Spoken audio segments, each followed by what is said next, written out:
This is a dangerous place. It can be where your dreams for future financial independence are crushed, or where you get a really fun car and you did all the hard work beforehand. I'm looking at a bunch of different options. What is my next production vehicle? I think I found it. All right, it's already purchased. We got the new production car. You might hear some kids playing basketball, but this is my daily driver, my production vehicle. I've had it for a couple years. It's a 2016 BRZ, and I've been able to do my job flawlessly while having this car, which most people would think it's super small. There's no way you can carry everything. There is, it's just you have to choose the type of gear.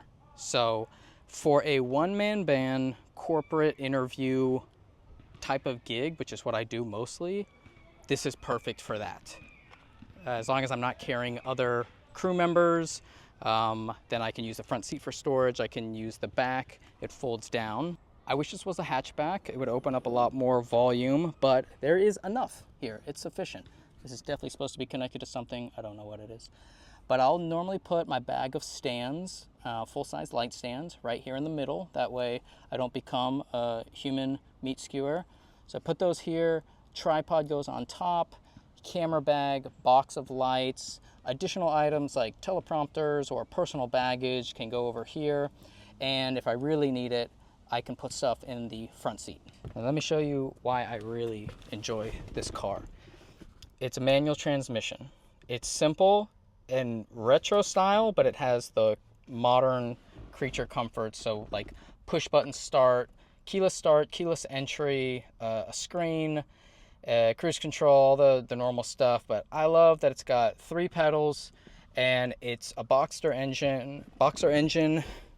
It's got a full Corsa catback exhaust, new headers, unequal length, and it's just fun to drive. It's a blast, and I know I get a ton of people saying you need to get a real production car, and I understand the argument. What I don't want is the prevailing reason to get a production car is for business. Sounds a little backwards, but if I want to upgrade into having more cargo space, it's mostly for my fun because this works. It's tight, but it works. If I'm going to get a bigger one, it's going to be for surfboards, skateboards, keeping snorkel equipment in there at all times. And yeah, it'll make loading in for production jobs easier.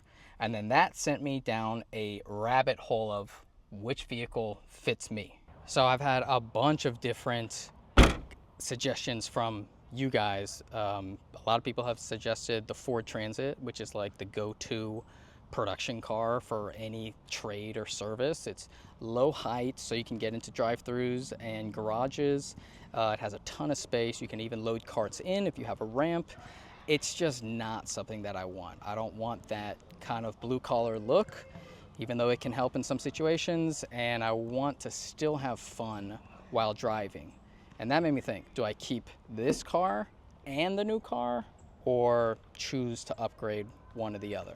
So then that brings me into the consumer cars. I was thinking Honda CR-Vs, Toyota RAV4s, 4Runners, older Lexuses like an RX, or really the determining factor was price. I didn't want to spend 20 grand. I didn't even really want to spend 15 grand, more around the $10,000 mark. And I do want it to last. I don't care about the newer modern features. I just want it to be reliable, have some space, and be fun. And also gas mileage. That was a huge reason. This gets about 28 miles per gallon, which is fantastic for a zippy little sports car that I use as a daily driver. And I have put the miles on this thing. I got it at 24,000 miles and it's got 130 now. So I kind of wish I had done this car switch a little earlier, because now I'm thinking I want to preserve this car and keep it in amazing condition. So that means I'm going to keep it, and that means I need to add a second car instead of replace. I'm trying to film this and it's just getting hotter and hotter. It's like 5 p.m. and 92 degrees. So let's go through our my three filters, which is good gas mileage, fun to drive, more cargo space, and $10,000. So that knocked off 4Runners, because those get about 17 miles per gallon. That knocked off anything in the Lexus territory. Those are 13, 15,000 at least. And then for cargo space, I kind of am open to anything in the crossover territory. And I'm very excited as I'm talking about this, because the car is on the other side of this camera. And anything else before I say it? No. All right, let me show you. Some people might be able to tell from the font, but I also wanted a little bit more power, not for any utilitarian reason, but just literally for more fun. So it's a V6. It's the last year they made this model in a V6, and it has a trusty 5-speed automatic transmission. It is a RAV4. So this is the beautiful car that I'm so stoked to have. No, I just bought it. Thank you. That's such a cool car. No, I'm a fan. I bought it because this one's too small, and for work I need something bigger. So that's what I went with. I film video production, commercials, stuff like that. You definitely need something bigger. I did need something bigger. What year is it? 2011, if you can believe it or not. Looks great. You did good. Thank you, sir. So 2011, very, very happy that I was able to find this. Oh yeah, I wanted both white cars just because. They're slightly off, but they're very, very close to the same Pantone. So it's a 2011. Low mileage, I'm gonna put that in quotes, it's 111,000. And V6, and this was very important to me, was the limited trim. So this is what got me all of the modern features for 2011, like simple stuff like you have the blinkers on the outside, it comes with a sunroof, leather package, and it's so old that it doesn't even have a USB port. It's got an aux, so we're just plugging in through the lighter in there. 2 cup holders. Let me get in here. I'm higher up, much lower car, and this is the crazy thing. This is basically, oh yeah, push button start, keyless entry, and this archaic, what's that MTV show? So it hooks you up with something special. Your own mobile CAT scan machine. A DVD player. Open. There we go. So you can put an SD card in there to change the firmware, basically. It's old, but it has a backup camera. So let me turn this guy off and show you the cargo space. It came pre-tinted. There we go. Okay, so we got a full-size tire in the back with a wheel cover. It's got a cover here if I need to go incognito. Very cool. It's got the releases. And then this can go right here. It has some storage here from the previous owner. Surprisingly, this is a single owner car right here in Florida. At least that's what the Carfax said. And this is what I get to do with it. I got to keep my skateboard. I got to have stuff in here. It came with the corresponding jack and all the tire keys, everything like that. And it's laid out differently than I'm used to, right? This low entry with the plastic plate allows me to go like this, allows me to bang things here. When I was loading stuff into there, I would always chip the white paint. So if you're sitting here, you got your cup holders, you got some storage here, and for 2011, this is extremely clean, like extremely clean.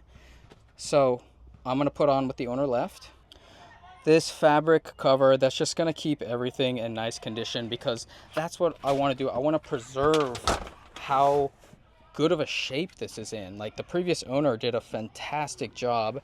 Let me show you the visibility in here. Everything closes, no squeaks.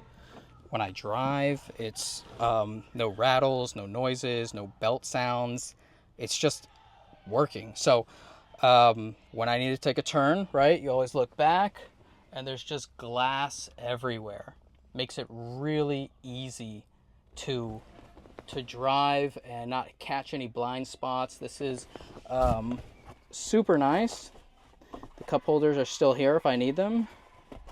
Man, those kids are having fun.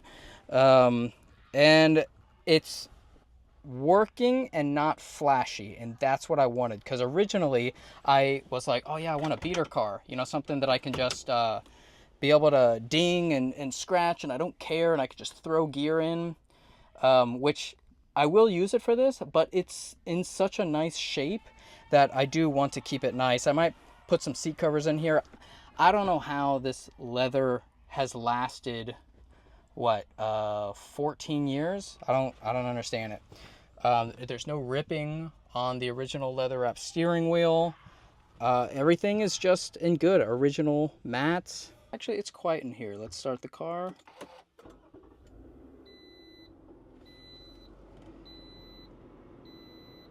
And I just love it. Everything's simple.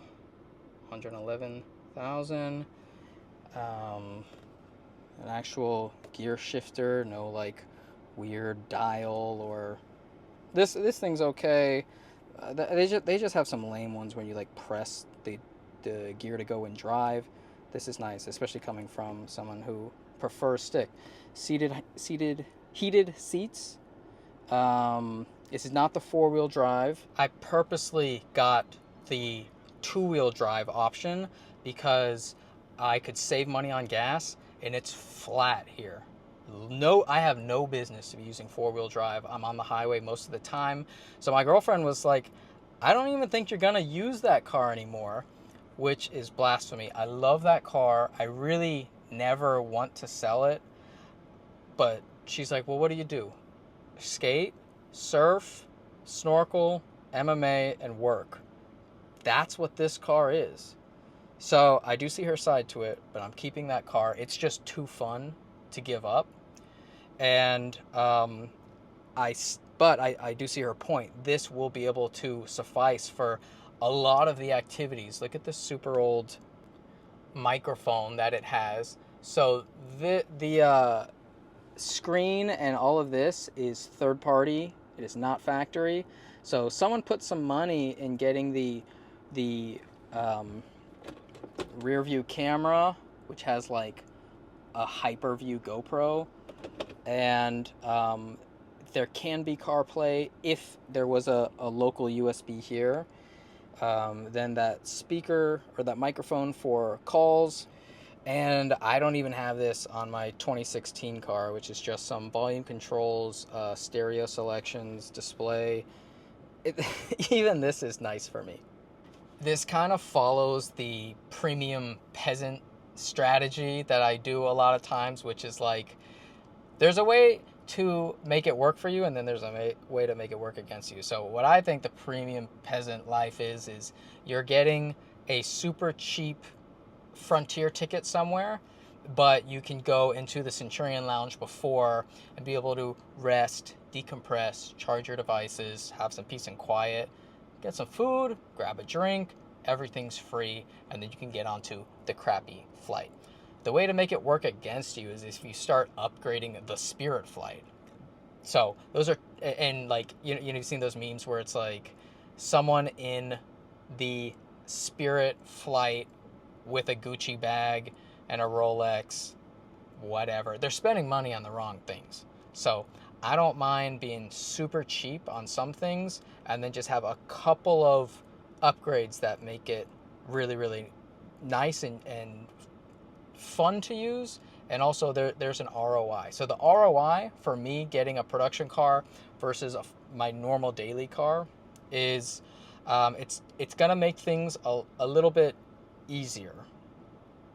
It's hard for me to twist these words because I did everything in that car as well. But this is just going to make things a little bit easier. The not financially responsible part is keeping that car because I already drove it to a mileage that is going to hurt the resale value. It's really just for me, just fun. I love that car and I want to be able to have it.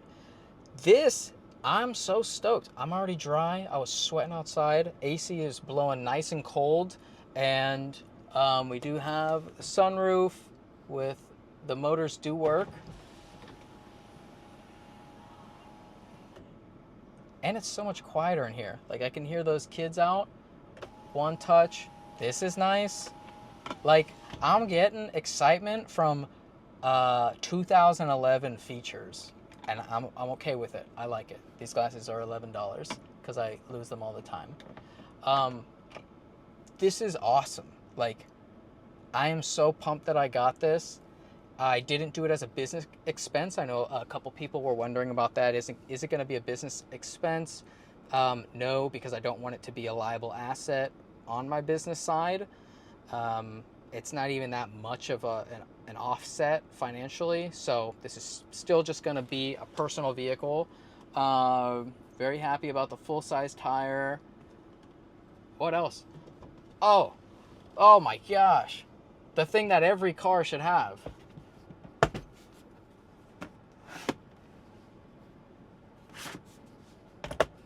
I don't know why that is not a standard feature for all manufacturers' vehicles. It's great. I got the car that I wanted, and I'm very, very happy about it. It did not kill me. I bought it in cash. Oh, which brings me to, let me just wrap up this whole video. So when I went to the Toyota dealership, I had my Auto Trader alerts on, so I knew exactly when a 2012 or earlier RAV4 limited 5-speed automatic transmission, under 200,000 miles, V6 was gonna pop up. I got the alert instantly. I saw that it was 2 hours away. I called to make sure it was there. The next morning I drove, and I'm buying cash. So I'm not gonna get swindled. I felt like I did a very, very good job on that car when I purchased it. I had to finance. It's paid off now. I'm not gonna get another car payment. So I know I know how I'm gonna leave this dealership, and it's not gonna be taken for a ride. So I test drove the car, came out great. I said, this is the one. And as I'm sitting down at the finance table, I'm hearing this other guy who, oh dude, poor guy. He got bent over. He was sharing his story, and my ear was so wide open because he said, my wife is here next to me. I have 3 kids, and I am going to sign up for a 2025 Tacoma. He already said, like, money was tight. What I have a feeling is he watched a bunch of YouTube videos of how to negotiate with the car salesman, and when he got in there, the man was getting steamrolled by the salesman. The salesman, every time the customer put up a, like, hey, what about this? The salesman said, no, absolutely not. And everything he said was shot down. A little embarrassingly, too. And his wife was just kind of like, this is not going how you said it was going to go. So I was listening, eavesdropping hardcore, and the salesman said, so the best we can do for you is $910 a month. And the other guy was, the customer was like, well, maybe we could knock down this. Salesman said, nope, $910. That's what you're at right now. He said, well, I might just go to a different dealer. And the guy said, that's great, if you'd like to. And he didn't. It was a bluff, which hurts you so much in negotiating when you don't act on your claims.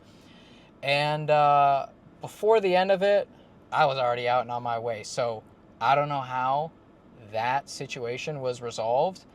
He has no business signing up for a 2025 Tacoma. Salesman said the base model is $32,000, and then I think with the factory upgrades that he wanted, it was up to like $38,000, $40,000. He should be looking for this car. Anybody who is financially limited, or even if you're not, should be looking for this type of car. Something that's older, that will last. You have to do your research, and that won't shackle you financially. Like, I'm not the I was gonna say the brightest crayon in the box, but this was a smart decision, and I know that because I'm not leaving there with a monthly payment. I'm not being leveraged by a loan. I'm able to like wash my hands of this. It's mine. I own it. The insurance on this is 60% of what that car is. So it's a fantastic vehicle. It's a fantastic financial choice, and I'm very excited to use it. I think a couple of you guys are probably like, yeah, we told you that. You needed a bigger car. So I got a bigger car. All right, now let's do what we came here for. If you want to, I'm not the best breath holder, but see if you can hold your breath with me.